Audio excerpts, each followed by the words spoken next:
Most people believe their financial struggle is caused by lack of opportunity, bad luck, or not earning enough money. But what if the real problem isn't income at all? What if it's the way you were taught to think about money, business, and ownership? The Bible quietly exposes a truth that modern culture avoids. Many sincere believers work hard, pray faithfully, and still remain financially stuck because they were never taught God's financial order. Here's the uncomfortable reality. Scripture never promises provision without stewardship. Yet millions are waiting for breakthroughs while ignoring biblical principles that govern increase. The top 1% don't succeed because they're greedy or lucky. They succeed because they operate with structure, foresight, and ownership. Ironically, these are the same principles God established thousands of years ago. What feels advanced today was already revealed in Genesis, Proverbs, and the teachings of Jesus. This is where things get controversial. You can love God deeply and still mismanage money. You can be generous and still be financially undisciplined, and you can be faithful while unknowingly operating against biblical laws of increase. The Bible does not glorify poverty, nor does it endorse reckless wealth. It teaches order, multiplication, and purpose. When those are missing, frustration grows, no matter how hard you work. If you've ever felt like you're running faster but going nowhere, this message is for you. What you're about to hear isn't motivational talk or prosperity hype. It's a framework, timeless, biblical, and practical, that explains why some people steadily rise while others stay trapped in cycles of stress. Once you see it, you can't unsee it. And once you apply it, money begins to behave differently in your life. If you like our content, consider supporting our ministry through the link in the description. What if managing money like the top 1% isn't about becoming someone else, but about finally aligning with the way God designed stewardship to work from the beginning? Ownership is biblical. Why God never designed you to live on salary alone. God never framed human life around the idea of surviving on wages alone. He framed it around stewardship, dominion, and responsibility. From the opening chapters of Scripture, humanity is invited to own, cultivate, and multiply, not merely consume. Genesis 1:28 reveals a mandate to rule, manage, and expand what God entrusts. In modern terms, that means understanding money not as an endpoint, but as a tool within God's system of purpose. When income becomes the ceiling, growth becomes impossible, and calling gets quietly suffocated. Throughout the Bible, provision is rarely detached from possession. Abraham owned land, livestock, and resources. Isaac sowed and reaped 100-fold. Job controlled vast assets before and after his trial. These men were not employees living paycheck to paycheck. They were builders of systems. Scripture consistently shows that God blesses those who can manage increase. In today's world, this principle translates into owning assets, businesses, and skills that allow money to move independently of time and labor. Salary by itself was never meant to be the final structure of provision. Ecclesiastes 10:19 says money answers everything, but Scripture never implies it should answer alone. A wage-only mindset traps people into trading time for survival, leaving no margin for vision. This is why many work harder each year yet feel poorer. Without ownership, people remain vulnerable to systems they don't control. When someone owns nothing, their time, energy, and future are quietly owned by something else. Biblical ownership does not mean greed, it means alignment. Proverbs 13:22 states that a good man leaves an inheritance to his children's children, which requires more than income, it requires assets. In practical terms, this could mean starting a small business, acquiring dividend-producing investments, or developing high-income skills that allow someone to make money beyond hourly limits. Ownership creates leverage, and leverage creates freedom to serve, give, and obey God without constant financial pressure. Even Jesus' parables reinforce this truth. In the parable of the talents, Matthew 25, servants were not judged by effort but by multiplication. The one who preserved without growth was rebuked, not praised. This reveals a spiritual law. God expects what he gives to increase. In modern application, that may look like reinvesting profits, learning financial literacy, or building systems that generate money while one sleeps. The Bible does not reward passivity dressed as humility. Understanding this principle shifts how a person views work entirely. Employment becomes a starting point, not a destination. Income becomes seed, not spending money. The wise begin asking different questions, not how much do I earn, but what do I own?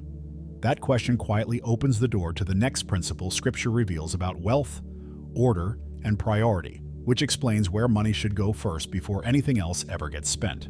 The principle of first fruits, how the top 1% put money to work before spending. One of the most misunderstood principles in Scripture is the concept of first fruits, because many people reduce it to giving alone and miss its broader economic wisdom.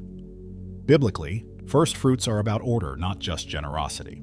Proverbs 3:9 says to honor the Lord with the first of all increase, which implies intentional sequencing. Before money is spent, enjoyed, or diluted, it is assigned. The top 1% understand this instinctively. They decide where money goes before emotion ever gets involved. In Scripture, priority always determines outcome. Cain and Abel brought offerings, but only one was accepted, not because of amount, but because of order and heart. The same law applies financially today. Most people spend first, save what's left, and invest someday. Wealthy individuals reverse this pattern. They invest first, protect second, live third. This is not luck, it's structure. When money is treated as seed, not as reward, it begins to multiply instead of disappear. This is why disciplined allocation matters more than income size. Luke 16:10 teaches that faithfulness in little qualifies a person for much. In practical terms, someone earning $3,000 who consistently assigns money to growth will outperform someone earning $10,000 who spends impulsively. The principle of first fruits trains the mind to see income as raw material for business, investing, and future capacity to make money. The wealthy don't wait to feel rich before acting rich in discipline. Modern application of this principle is simple but uncomfortable. The first portion of the income should be directed toward growth assets, investments, businesses, or skills that increase earning power. This could look like automated investments into broad market index funds, reinvesting into a small online business, or funding education that leads to higher income skills like sales, coding, or consulting. The Bible never condemns planning. It condemns waste and disorder. Jesus reinforced this idea when he taught about counting the cost before building a tower. Wise builders don't start projects without securing the foundation. Assigning money first creates that foundation. It removes decision fatigue and emotional spending from the equation. Once growth is secured, the rest of financial life becomes calmer, clearer, and more obedient. The wealthy protect this order fiercely because they know chaos is expensive. When first fruits are honored, money stops being reactive and becomes strategic. Spending no longer controls the month. Purpose does. This single shift separates survival from stewardship and explains why some people advance steadily while others remain stuck despite effort, yet growth alone is never enough. Scripture also teaches that increase without protection collapses under pressure, which leads directly into the next principle: stability before abundance. Joseph's strategy: building stability before crisis arrives. One of the clearest financial blueprints in the entire Bible comes from Joseph's life, and it has nothing to do with luck or sudden miracles. Genesis 41 shows Joseph interpreting Pharaoh's dream and immediately designing an economic system to survive future famine. The key detail many overlook is timing. Joseph did not wait for crisis to prepare. He built stability during abundance. That same principle governs how the top 1% manage money today. They prepare when things are calm, not when things are breaking. Joseph's wisdom was not spiritual only, it was structural. He advised storing surplus during 7 good years to survive 7 bad ones. This reveals a core biblical truth. Growth without stability is fragile. Many people focus only on how to make money, but ignore how to protect it. Proverbs 21:20 says the wise store up choice food and oil, while fools devour all they have. Stability is not fear. It is foresight expressed through discipline. In modern financial terms, stability means building buffers that prevent progress from collapsing when life happens. Emergencies are not rare. They are guaranteed. Without stability, a single unexpected expense can force someone to sell investments, shut down a business, or accumulate debt at the worst possible moment. The wealthy understand this, which is why they prioritize reserves, insurance, and liquidity. Stability keeps you in the game long enough for compounding to work. Practically, this looks like setting aside a dedicated stability fund before aggressively expanding lifestyle. Biblically aligned wisdom suggests covering several months of essential expenses in a safe, accessible place. Not invested, not gambled, simply protected. High-yield savings accounts, money market funds, or treasury-backed instruments serve this purpose well in the American financial system. This money does not exist to grow fast. It exists to buy peace and continuity. Joseph's system also teaches restraint. He did not distribute everything immediately, nor did he hoard emotionally. He followed a plan. Likewise, disciplined individuals automate stability contributions the same way they automate investing. This removes emotion from the process. When money is allocated systematically, fear loses its grip. Stability transforms uncertainty into confidence, allowing clearer decisions in both business and personal life. Without stability, people become reactive. With it, they become strategic. This is why Scripture consistently links wisdom with preparation, not reaction. Stability gives space to think, pray, and act deliberately. Yet even a stable foundation can be undermined if daily spending is chaotic. That's why the next biblical principle focuses on managing essentials with discipline, without feeding ego or image. Daily bread.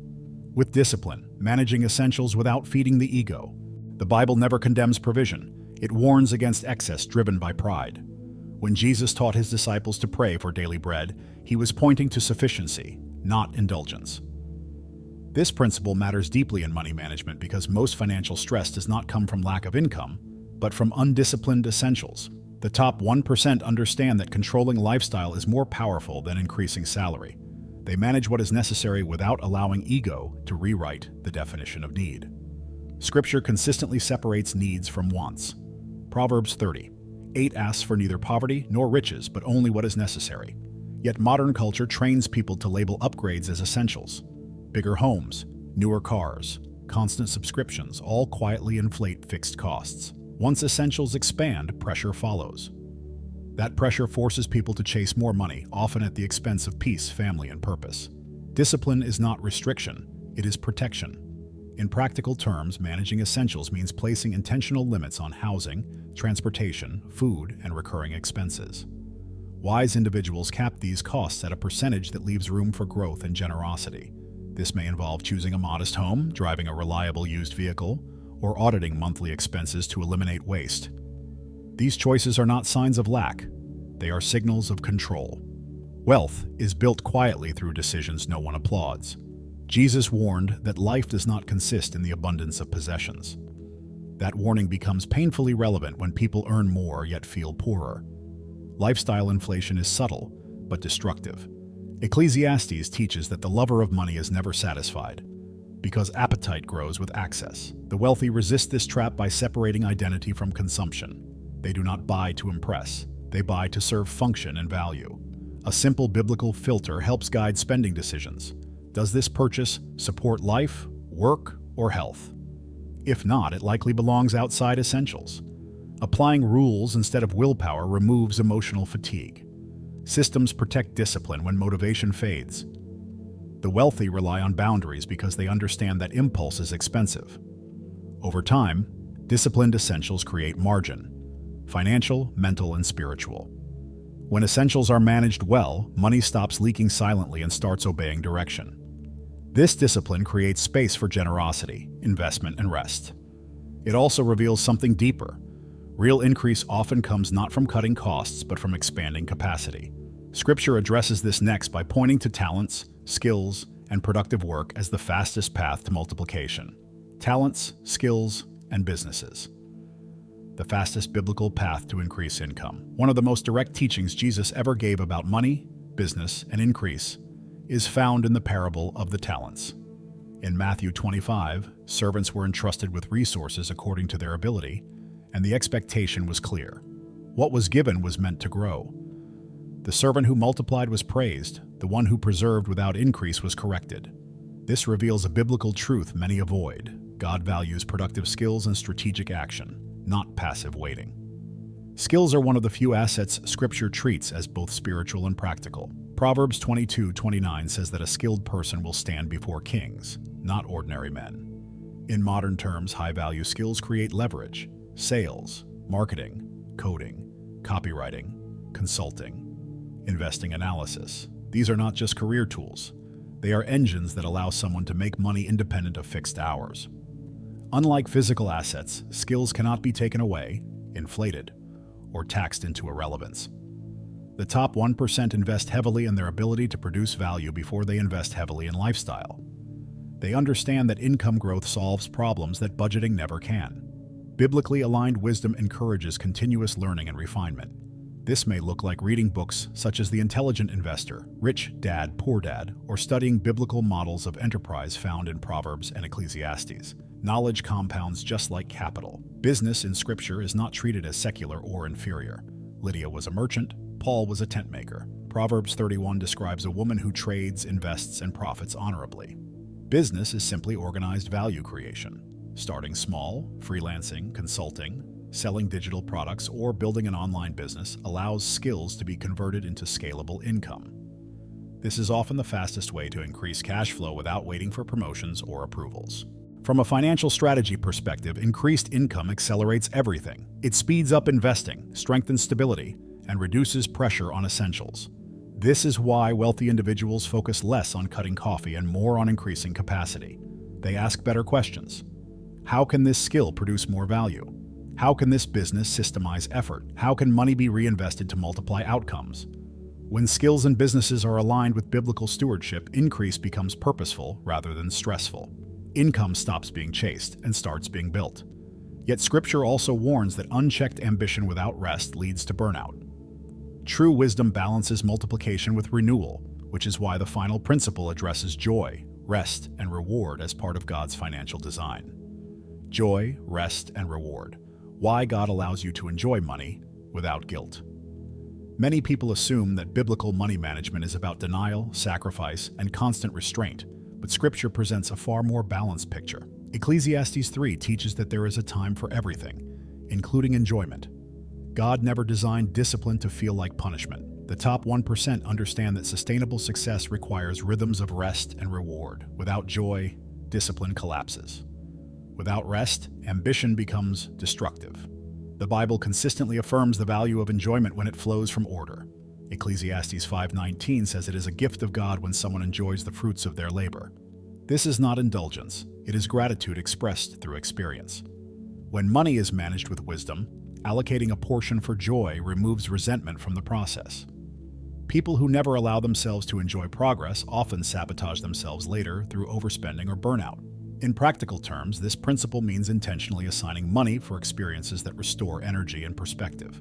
Travel, meaningful hobbies, shared meals, and time with loved ones are not wastes of resources, they are investments in longevity. The wealthy prioritize experiences over status because memories compound in value long after purchases fade. This approach aligns with Jesus' teaching that life is more than possessions. Rest is equally strategic. Even God modeled it.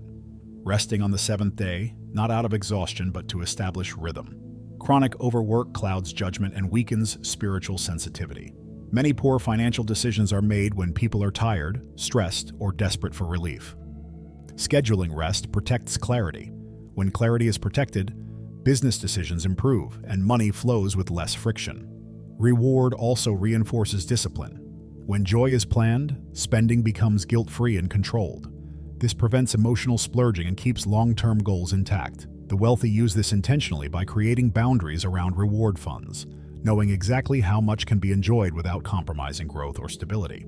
This structure transforms enjoyment from impulse into purpose. When joy, rest, and reward are integrated correctly, money stops being a source of tension and becomes a servant of life. This completes the biblical framework for managing finances wisely. The next step is not learning more rules, but applying what has been revealed with consistency and faith. Knowledge only transforms lives when it turns into action. Everything you've just learned, ownership, first fruits, stability, discipline, skills, rest, means nothing if it stays theoretical. Scripture is clear. Wisdom is justified by what it produces. The question now is not whether these principles work, but whether you are willing to apply them consistently, even when no one is watching and progress feels slow. Ask yourself honestly, what would change if you treated money as seed instead of salary? What if you stopped reacting to expenses and started directing resources? What if your business decisions, investments, and daily habits finally aligned with biblical order instead of cultural pressure?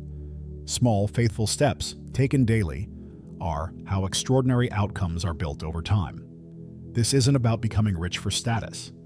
It's about becoming free for purpose. Financial clarity creates room to give, serve, build, and rest without anxiety. When money is stewarded well, it stops controlling emotions and starts obeying intention. That's when peace replaces pressure and progress becomes predictable. Write in the comments, my business and finances align with God's order. And watch how this powerful declaration begins to shift the course of your business and your finances from this day forward. If this message touched you in any way, consider supporting our ministry through the link in the description. Subscribe to the channel and turn on notifications so you can continue learning how faith, wisdom, and biblical stewardship shape your finances and your future.